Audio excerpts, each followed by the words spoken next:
warahmatullahi wabarakatuh. Di sini kami dari kelompok 8 yang beranggotakan Tahmida Rahidah dan saya sendiri Feliza Islamanda Cahyarianti dan satu rekan saya lagi WK Ayu Rahma. Kami di sini akan mempresentasikan hasil jurnal kami tentang mengembangkan kepercayaan diri anak berkebutuhan khusus. Nah, pada slide yang pertama ada peta konsep. Isi peta konsep itu seperti gambar samping. Nah, pada bagian anak berkebutuhan khusus ada lagi beberapa bagian di bawahnya, yaitu kepercayaan diri dan mengembangkan kepercayaan diri anak berkebutuhan khusus dapat dibantu dengan beberapa hal ini. Nah, pada bagian kepercayaan diri ada beberapa bagian lagi di dalamnya itu. Yang pertama, keyakinan akan kemampuan diri. Yang kedua, optimis. Yang ketiga, objektif. Yang keempat, bertanggung jawab. Dan yang terakhir, realistis.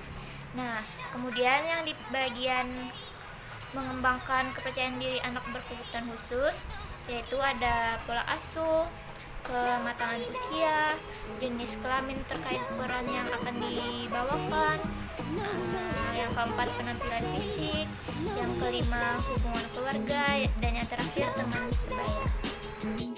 Selanjutnya ada tentang teori. Teori yang pertama yaitu teori tentang anak berkebutuhan khusus. Nah, di sini menurut WHO definisi masing-masing istilah yaitu disability adalah keterbatasan atau kekurangannya kemampuan yang dihasilkan dari impairment untuk menampilkan aktivitas sesuai dengan aturannya atau masih dalam batas normal. Biasanya digunakan dalam level individu. Impairment atau disability yang membatasi atau menghambat pemenuhan peran normal pada individu. Kemudian menurut Santoso menambahkan bahwa anak berkebutuhan khusus itu dibedakan menjadi dua kelompok, yaitu masalah dalam sensomotoris, jenis kelainan yang termasuk dalam problem dalam sensomotoris itu yaitu kelainan pada pendengaran yang bisa disebut hearing disorder, kemudian kelainan penglihatan, kelainan fisik, dan masalah dalam belajar serta tingkah laku. Nah, sedangkan kelompok yang mengalami masalah dalam belajar adalah kesulitan atau ketidakmampuan belajar, anak nakal atau biasa disebut tunalaras, anak berbakat, dan cacat lebih dari satu atau tunaganda. Kemudian slide selanjutnya ada teori tentang kepercayaan diri. Nah, di sini menurut Lauster bahwa individu yang mempunyai rasa percaya diri itu memiliki aspek-aspek, yaitu yang pertama keyakinan dalam kemampuan diri.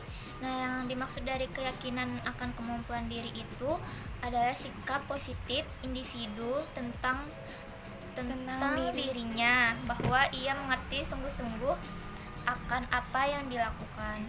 Kemudian yang kedua ada optimis. Yang dimaksud dalam optimis ini yaitu sikap individu yang selalu berpandangan baik dalam menghadapi segala hal tentang dirinya. Kemudian yang ketiga ada objektif. Objektif adalah sikap individu yang memandang permasalahan ataupun sesuatu sesuai dengan kebenaran yang semestinya, bukan menurut kebenaran dirinya sendiri. Kemudian ada yang keempat, bertanggung jawab. Bertanggung jawab yaitu kesediaan seseorang untuk menanggung segala sesuatu yang telah menjadi konsekuensinya. Dan yang terakhir ada rasional atau realistis. Nah, yang dimaksud dari rasional dan realistis ini adalah kemampuan menganalisa suatu masalah, sesuatu hal, dan lain-lain. Perkenalkan, nama saya WK Ayu Rahma. Saya akan melanjutkan materi yang sudah disampaikan oleh teman saya. Perkembangan kepercayaan diri pada masa remaja dipengaruhi oleh yang pertama pola asuh, yang kedua kematangan usia, yang ketiga penampilan fisik, yang keempat jenis kelamin, yang kelima hubungan keluarga, dan yang terakhir teman sebaya. Kepercayaan diri. Kepercayaan diri perlu dikembangkan dalam diri setiap orang, termasuk juga anak berkebutuhan khusus. Pengembangan kepercayaan diri merupakan suatu usaha atau cara seseorang bisa belajar, maju menjadi lebih baik lagi, baik melalui perilaku, pengalaman, opini diri sendiri maupun orang lain, dan juga lingkungan sekitar, disertai dengan sikap kepercayaan diri yang dimiliki. Dengan mengembangkan kepercayaan diri dalam diri anak, maka anak dapat mengembangkan potensinya pada orang-orang di luar sana. Kepercayaan diri terbagi menjadi 5. Yang pertama, keyakinan akan kemampuan diri. Yang kedua, optimis. Yang ketiga, objektif. Yang keempat, bertanggung jawab. Dan yang terakhir, realistis. Mengembangkan kepercayaan diri. Pengembangan kepercayaan diri merupakan bentuk perwujudan dari aktualisasi diri, yaitu proses untuk mewujudkan dirinya yang terbaik sejalan dengan potensi dan kemampuan yang dimilikinya. Isu atau permasalahan yang ada di jurnal kepercayaan diri perlu dikembangkan dalam diri setiap orang, termasuk juga anak berkebutuhan khusus. Pengembangan kepercayaan diri merupakan suatu usaha atau cara seseorang bisa belajar, maju menjadi lebih baik lagi, baik melalui perilaku, pengalaman, opini diri sendiri maupun orang lain, dan juga lingkungan sekitar, disertai dengan sikap kepercayaan diri yang dimiliki. Assalamualaikum warahmatullahi wabarakatuh. Perkenalkan, nama saya Tahmidah Rahida. Saya akan melanjutkan presentasi dari WK Ayu Rahma. Seseorang yang mengalami kecacatan lebih memiliki serta kemampuan yang lebih kuat dibandingkan orang normal pada umumnya.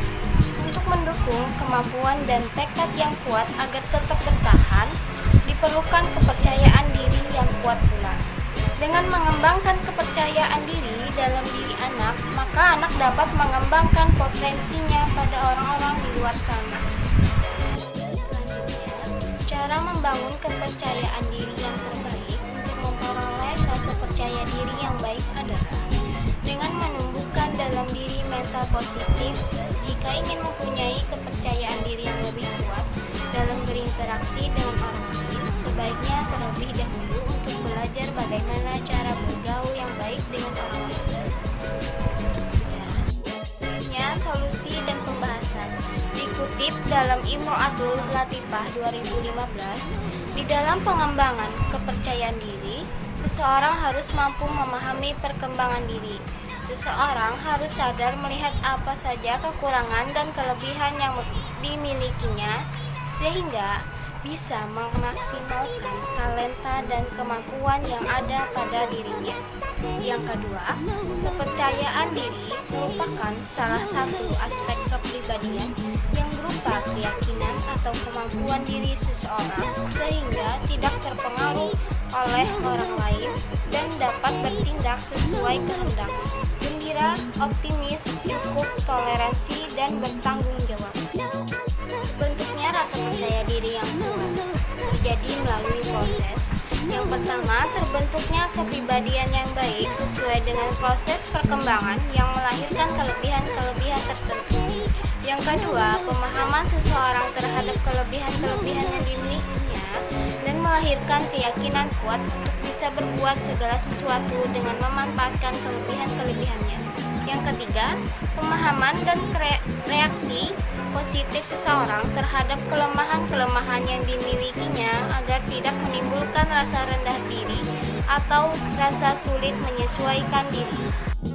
Selanjutnya, pesan moral sebagai warga negara smart and good citizen. Rasa percaya diri perlu ditumbuhkan dan dikembangkan karena rasa percaya diri merupakan faktor penting yang dapat menimbulkan perbedaan besar antara keberhasilan dan kegagalan seseorang.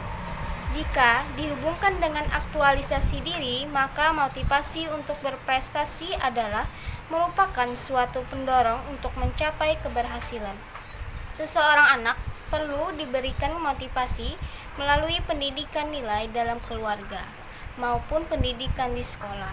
untuk menghindarkan dari rasa tidak percaya diri dan kebimbangannya menghadapi masa depan, apalagi anak yang kita temui, anak berkebutuhan khusus yang kemungkinan mempunyai potensi yang besar dan perlu dikembangkan potensi dan kepercayaan diri si anak. Terima kasih. Sekian dari presentasi dari kami, kelompok 8. Wassalamualaikum warahmatullahi wabarakatuh.